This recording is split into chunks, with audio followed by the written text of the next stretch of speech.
আমরা রান্না করব কচু দিয়ে বড়ি দিয়ে ঝোল। এই যে কড়াইতে শুকনো লঙ্কা কাঁচা লঙ্কা জিরে তেলে দিয়ে দিয়েছি। এই যে কচু ঢেলে দিয়েছি।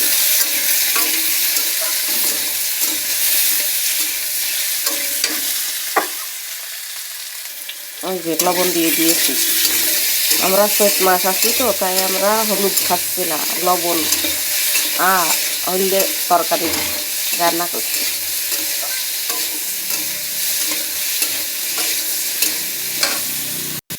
এই যে কচু ভাজা হয়ে গিয়েছে, এবার ঝোলের জল দিয়ে দেবো।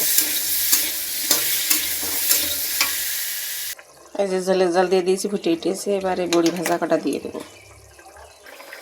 এই যে বড়ি কচুর ঝোল হয়ে গিয়েছে, এবার একটু ভাজা মশলা দিয়ে দেবো। জিরে গরম মশলা ভেজে রেখেছিলাম, সেই মশলা দেবো। এই যে ভাজা মশলা একটু দিয়ে দেবো। এই যে কচু বড়ির ঝোল হয়ে গিয়েছে, এবার নামিয়ে ফেলবো। আরও রান্না করেছি এই যে মটরের ডাল, সব হলদি মটরের ডাল। তার সাথে এই যে পটল আলু ভাজা, পটল আলু ভাজা করেছি। আজকে রেসিপি এই, ভালো থাকবেন, ধন্যবাদ।